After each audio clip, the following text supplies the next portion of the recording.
Atlantic মহাসাগরের পারে দাঁড়িয়ে নবীর সাহাবী উকবা ইবনে নাফি বলছে যে, হে এলাকাবাসী, তোমরা বলো এই সাগরের ওই পারে আর মানুষ আছেন? তখন জনবাসী, এলাকাবাসী বলছে, ওই সাগর তো অথই সাগর, আমাদের পূর্বপুরুষ থেকে কারো জানা মতে এই সাগরের ওই পারে মাটিও নাই, মানুষ তো পরে হবে, এ তো অথই সাগর, এর কোনো কুল কিনারা নাই।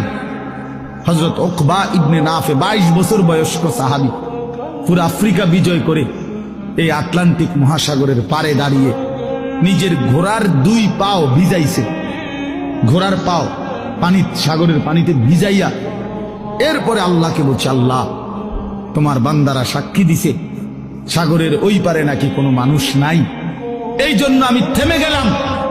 যদি খোদার কসম মাওলা একজন লোক বলতো ওই পারে একজন মানুষ আছে, আমি আল্লাহর কসম রব এই ঘোড়া নামায় দিতাম, ওই লোকটার কাছেও কালেমার দাওয়াত পৌঁছাইতাম। একজনের জন্য আমি সাগর পাড়ি দিতে রাজি আছি, কিন্তু কেউ তো বলে না, আর কোনো লোক নাই, এজন্য থেমে গেলাম। এই ছিল জিন্দেগি বন্ধু।